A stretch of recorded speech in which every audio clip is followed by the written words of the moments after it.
plan for today. Alright, so we got to do our trip back in June, and it was amazing. We had a small group, but we were able to do quite a bit of work. So we traveled up there on Thursday, and so as soon as we get there, we always get straight to work. So you want to go ahead and move to our first slide. So the women got started in our coat closet. This is behind the coat closet. This is where we have things stored.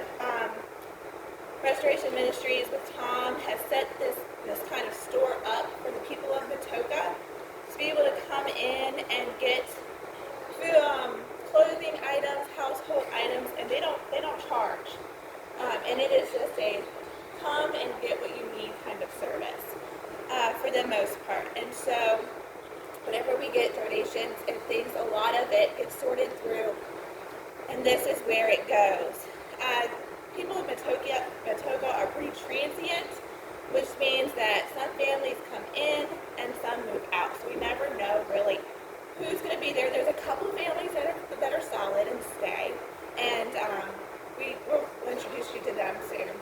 But for the other part, these families or these individuals come in for a certain time and then they move on somewhere else.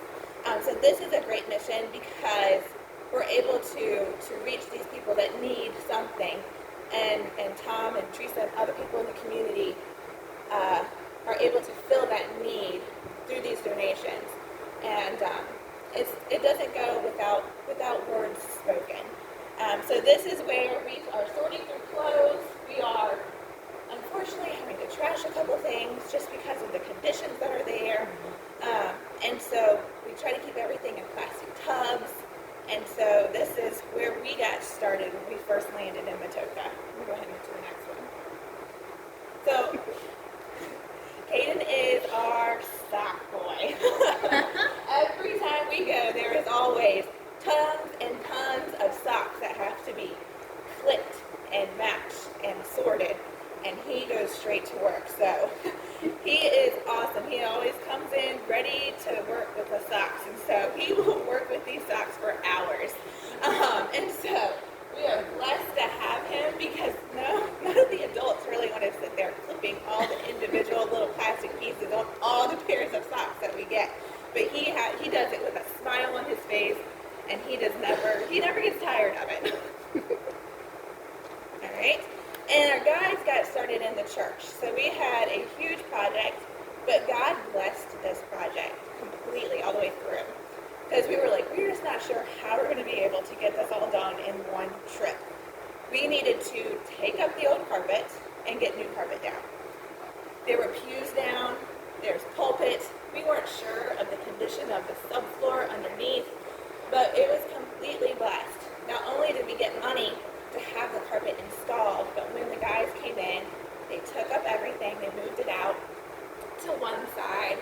There was no issues with the floor. And so it was such a blessing that the company was able to come in. They laid part of the carpet, they moved everything over, they laid it. It was seamless. I mean, you just know that God was working in it because everything was fulfilled, and it was amazing.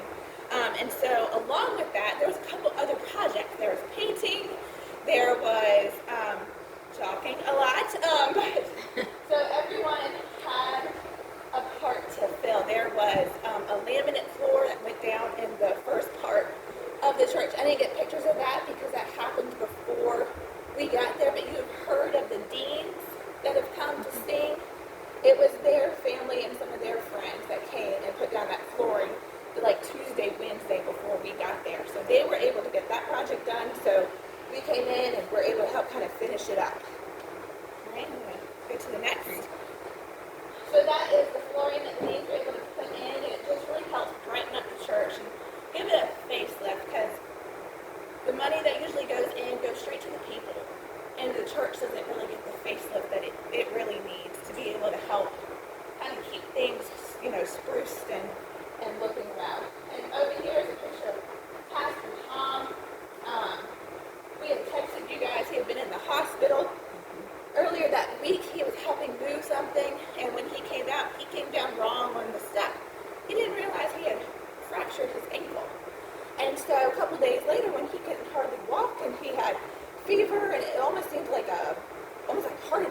everything. And he had to go to the hospital, and he had fractured his ankle and just kind of kept putting it off because of the mission trip.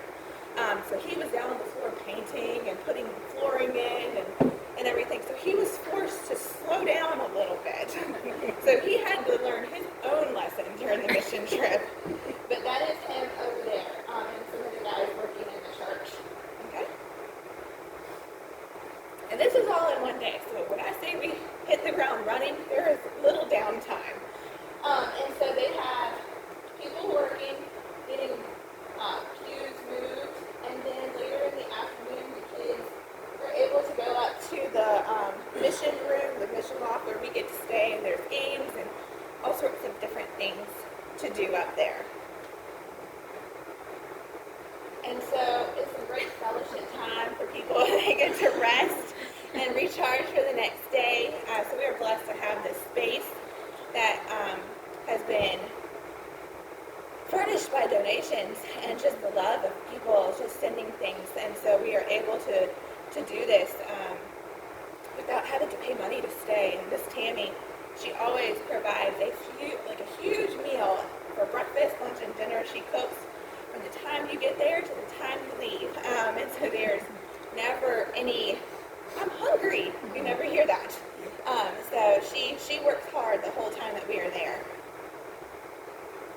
And just some more pictures of the kids playing.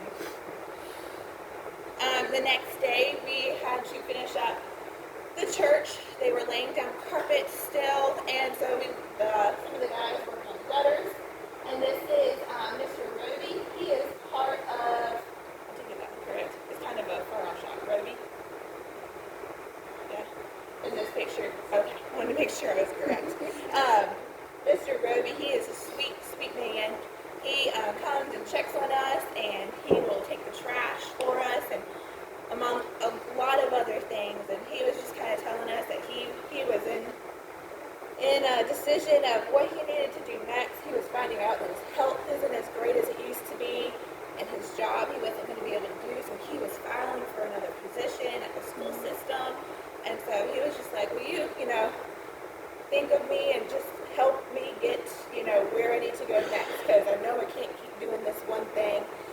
So I need to do something different. So it's amazing to be able to connect with the people there. He's one of the locals that will stay, and he's just a sweet, sweet guy. All right, they were also prepping in the food pantry bags to hand out for our community service day that we would have on Saturday. And so they always get bags of food together for the people of Matoaka. And when you're up there, you start to kind of see the need that is really there. So you think about, I can just get them canned food, and I can get them this and that. Well, most of the people don't have running water. Most of the people don't have electricity. They don't have a can opener. So when you are purchasing, if you want to purchase food, I try to be as intentional as I can. What can I open with a pop top?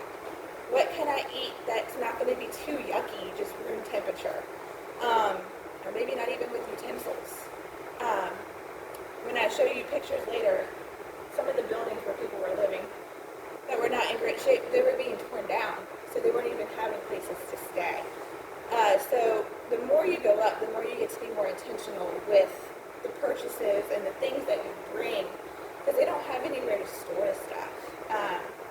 And so it definitely helps to be able to kind of put yourself there and kind of think about, well, if I didn't have a lot of the amenities that we have now, what do they need? Because we can be the best of givers, but if they don't have what they need, like a pot or water, they can't boil any rice. It doesn't do any good. So us also relaying the information and us going up there more is definitely a fantastic way to help open the doors of communication so we can be the best givers to them that we can be. And then they kept on, they were working on painting in the hallway and updating some of the things, like electrical in the nursery and other things. The church got the big overhaul this trip. So that is more of the carpet going in, and we were also able to save large plots.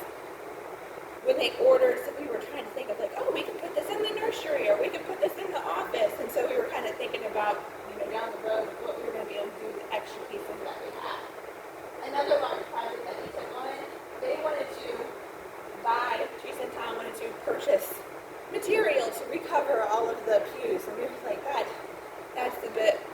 Josh, why don't we try cleaning? So Tammy brought one of the carpet cleaners, so we spent time cleaning the pews and staining, or putting stain remover on them, and it took us most of the day on Friday, but we got it done and they looked great. They were dry by Sunday, so it definitely helps lift the sanctuary. Tom, they also redid the lighting in the sanctuary. I don't think I got a picture of that though. I don't think I did. The light, like sconces on the side, got an update. So there was a lot happening. And so we have some more people working, fixing tables, Miss Perry. And so we and Mr. Josh, we get to meet other believers from other churches. So it's also a great time of fellowship with each other aside from the people of Matoaka and creating bonds. So we're working the food pantry. They not only put bags together, but they also sort food that comes in as well. And so Tom and Teresa are able to have a large amount of food to be able to hand out to people when they need it. So some gutter work that was needed. It was leaking in certain places, so God worked on that. And then Mr. Adam is from Matoaka as well. He has some bus. Again, another sweet man who comes to check on us often. And Miss Carrie playing some tunes on a very, very not tuned piano. But a young man on Sunday, self-taught, played a beautiful rendition of I Can Only Imagine, and it was just amazing. That he goes up there and he'll just play for them, and it's amazing. And that out of tune, it doesn't faze him at all. So this is what happens when you give your 7-year-old the phone. If you want to go take pictures, he gets partial pictures of people, but it was great. He enjoyed doing it.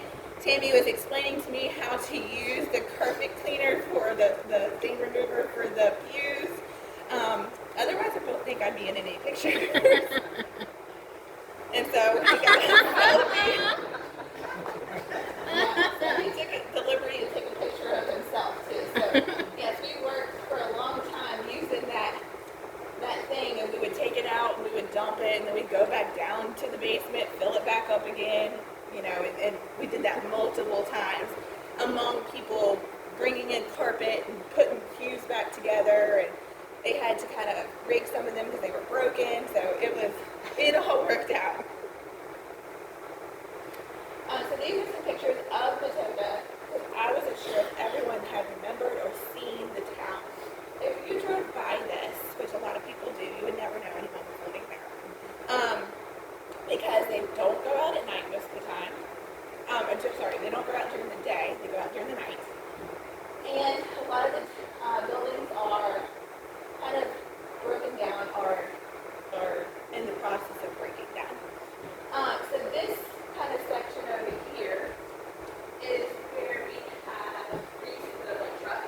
That's where we have a coat closet, and above that is where we stay. So we can just kind of see on kind of the main street of Matoaka, and then that is the church, which the little kind of pavilion off of it was built last time we were there. That was one of the projects we were able to stay in that. And that provides shade for when we have big community events. We have somewhere for our musicians to go. And the sound just gets to go all throughout Matoaka. So everyone gets to hear the glory of the music. And so that is the little church. And I will speak more about what we're going to do with that piece of land here shortly. Yep. Yes, ma'am. Is that guy standing up? Yes. Okay. That's him. All right, I'll tell you because I got some more pictures. Yeah. I don't see a ladder. That's why I see a float. Do you want me to move? Sure. So there's the bottom portion on Main Street. They needed some more painting done around these windows, and these are 2-story buildings, and it was really high up. So that's used for the ladder. That is at the top. Can you go to one more picture for me? Yep. Kind of give you a retrospect of where he was on the ladder. Nobody would do this job. Dad's like, well, I used to climb silos, so I'm not terrified of heights. So the first couple tries got everyone a little nervous. It was like too close. He was like wobbling, and then he got a little. He couldn't reach certain places today. We don't have a whole lot of tools at Matoaka unless you bring it. So they rigged a painter's stick and a paintbrush with tape and duct taped it so he could reach up even higher. So it actually just came to me because I wanted to tell you guys that Tammy and them for the Restoration Ministries picked Isaiah 6:8 as the verse for this mission. And this is a perfect point to kind of go into it. The verse says, "Then I heard the voice of the Lord saying, whom shall I send? And who will go for us? And I said, here I am, send me." And so Isaiah had kind of an impossible mission. He had to go out and tell the people that they thought, God blessed them, God loved them, and he did. But God was also going to kind of come and he was going to destroy them because of their disobedience. So Isaiah was going up something that was really hard, but he didn't hesitate at all. He said, "Yes, Lord, send me. Don't hesitate. I'll do it." And so this is a perfect verse for this mission and us as individuals, because we're facing hard times when we go out to minister to others. They might not be receptive, or they might have a wall up already. We're not really sure of their situation. But we still need to be open and say, "Lord, send me." Kind of no matter the situation, we don't know what the past is or what these people are facing. But we still need to go and love on them and give them God's message. The message is different than what Isaiah had to preach, but it's still a message of God. And so God, this is just like a physical way of like, hey, just send me, I'll do it. Without question. I am in my 60s, and I will climb this tall ladder, but I'll do it. And so that was just a great example of spiritually how we're supposed to be as Christians. To kind of just in blind faith when God says, "Hey, I got this for you. Have this thing." And just say, "Yes, Lord. Send me. I'll do it." All right. I'm going to go ahead and go to the next one. So we're still working. So this was like a full 2-day, almost 3-day, 4-day project.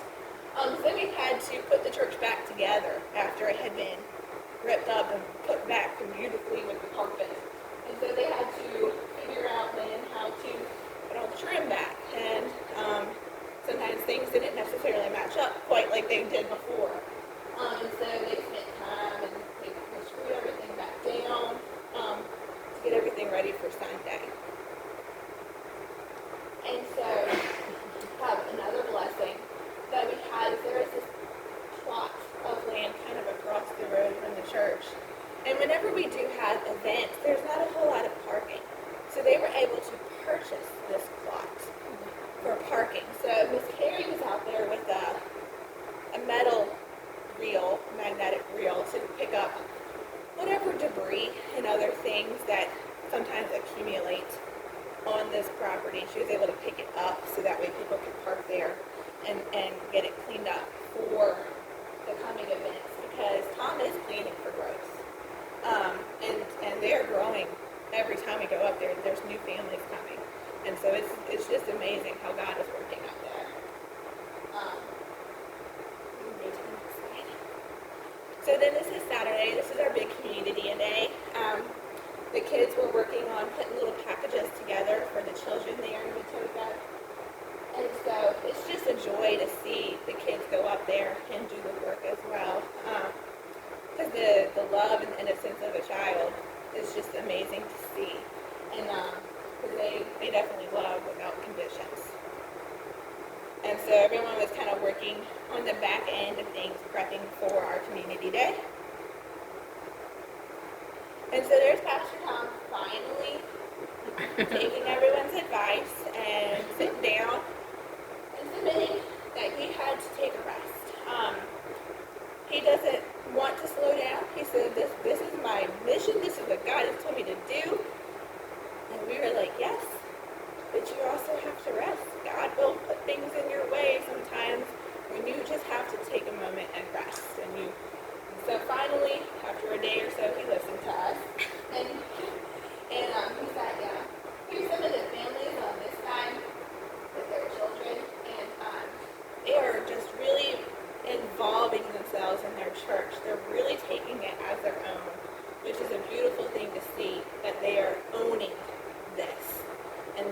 to help spread this amongst their community from where they were to where they are coming. It's just awesome to see. And so here's some of the music that we have that Timmy gets in, and so we get to listen to that. We were providing hot dogs. I have a video of Mr. Adam doing his hot dog thing, and I didn't know how to put it into my PowerPoint. But he was on the grill taking his hands, he had like gloves on, and he was just like rolling them with his bare hands over top of the grill. It was the funniest thing to see, but just to see them take ownership of this community event and be involved to serve their community just shows you how much they have kind of grown in your faith since this got started. I recently got to learn how to wrap a hot dog properly. Stacy decided, he was like, yeah, that's what I did. She's like, you're not wrapping them right. I was like, oh, okay. She had to wrap a hot dog. So she taught me how to wrap them, and she was out wrapping me so much faster. But it was awesome to be able to do that. And so just learn something too, for them to teach us something. And so just making those connections and making those relationships that you get to work on and foster is one of the number one reasons why I love going up there. Okay? And just some of the conversations that we have going on here with Kaylin, and this is Nina, and that is a brother of somebody who was with Stacy, who was there, and we're just all chatting and talking and having conversation. And you kind of get to see the community come and listen. You just never know what's going to happen. So this is Braxton, and he fell in love with this man named Mr. Jeff. And they connected over trash, actually. Anyone who knows my son knows his love of garbage and garbage trucks and all of those things. And unfortunately, we had to go through the coat closet the first day, and we had to throw out a trailer load of jackets. They had gotten moldy and mildewy, and nobody needs to wear those. So we got rid of them. Well, Mr. Jeff came with his truck and his trailer, because there is no garbage service. If you just need to get rid of something, they just toss it out. So Jeff came with his trailer. Braxton was there helping load up the trash. And this is where those two connected. And they were inseparable the entire trip. And it was just kind of awesome to see those two connect, because Jeff was like, I don't like people, but I love your son. And I was like, thank you. And he's like, he's such a sweet kid. So it was really awesome to be able to see their connection grow, and just to see the love of God and just the different opportunities. This is the family, I don't know if you remember us talking about one of the families who was in a house, and they had a rent-to-own agreement. Well, the owner reneged, and they had done all this work to it. He is a carpenter, and he did so much work to this house. It was, they really took pride in it. Well, he sold it out from underneath them. So they found another home, and they were getting their funds together. That house, the owner sold out from underneath that one. They said, we're not really sure what we're going to do. Joe said, I think that owner might have had some sort of come to Jesus moment, and I shouldn't have done that. What the owner ended up doing is giving them a home. It was just a skeleton. Everything had been stolen out of it. Basically, the framework was there. There's flooring. But he was telling me, he's like, man, I wish I had your kid a couple weeks ago. And I was like, oh, really? He said, yes. We went into that home, and we had to clean it out before we could even get into it. Where the previous people had been squatters in and all sorts of different things. There was 3 foot of trash in all of the rooms that they had to try to clean out. And he said it was just disgusting. And he's like, and then there was carpet there. He's like, well, we took out the carpet, and there was these beautiful hardwood floors underneath, and I just don't know why they covered it. I said, Joe, God had that planned out for you. That would have been destroyed. He wanted you to be able to find that, and you have that gift. And he's like, I really like that. So,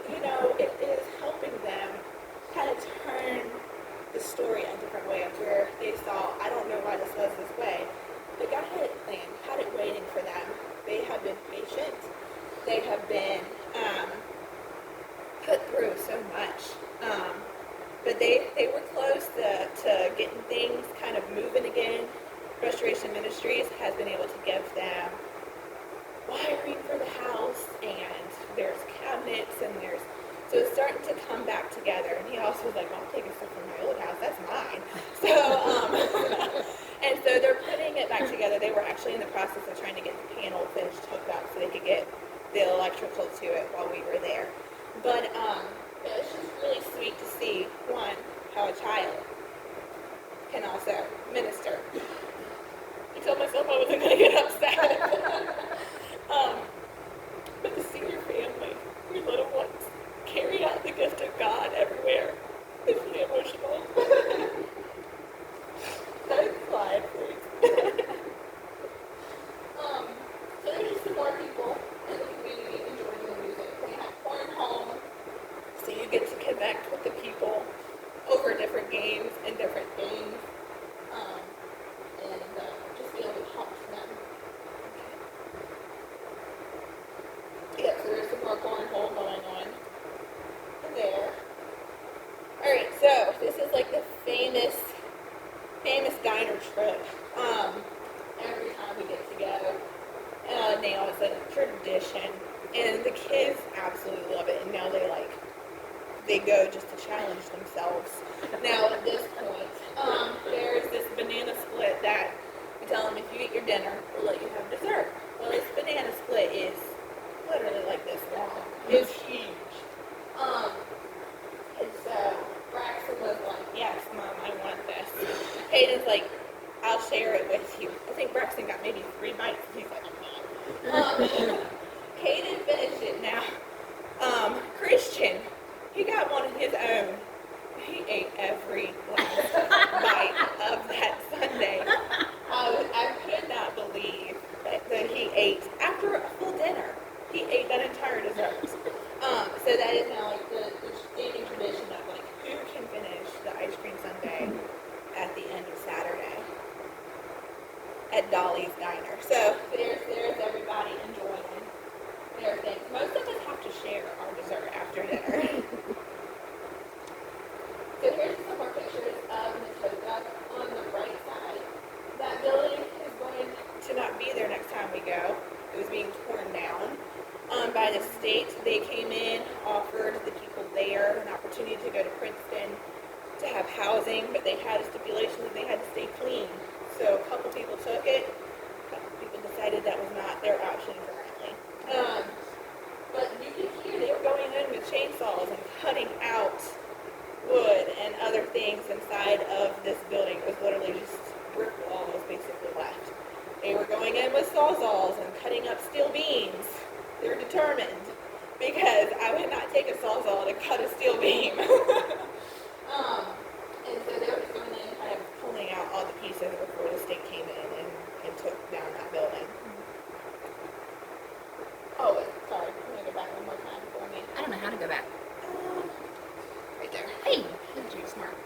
On the left, that's just the pictures of the houses where people live.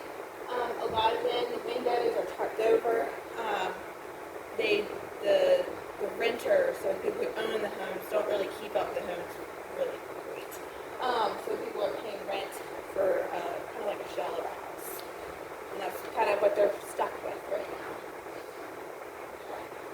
now. There we go. This was one of the next projects that when the Vacation Bible School group was coming up, or no, it was a youth missions group, wasn't it? Oh, okay. Well, this is still on our radar. This is behind where we stay. It's kind of like a little porch. It is a dream of Tammy's to get this cleaned up and have just like an extra space because we have Bible studies in the morning, and so inside we have one communal place, but we have a women's group and a men's group, and so it's kind of hard to meet. And so this is a future mission that we want to get this cleaned up so we have one more space to be able to meet. And then you can also just look and see the community. And so it's just kind of amazing when you look at these homes that are built on the side of like a sharp mountain. I tell you about Jeff and Carolyn's house. I don't even want to walk on their property because it's like this.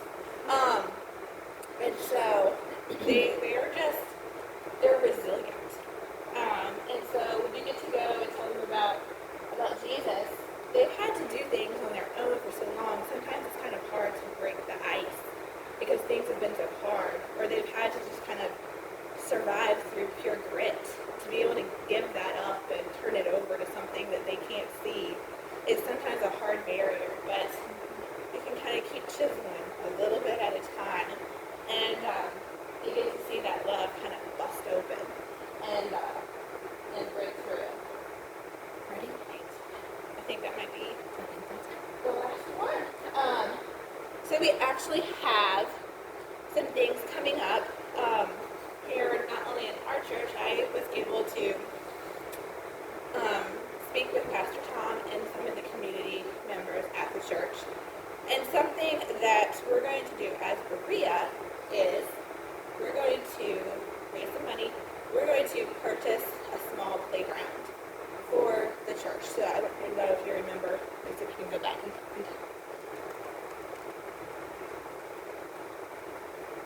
right here. Alright, so here's the church. There's nothing for the children in this community.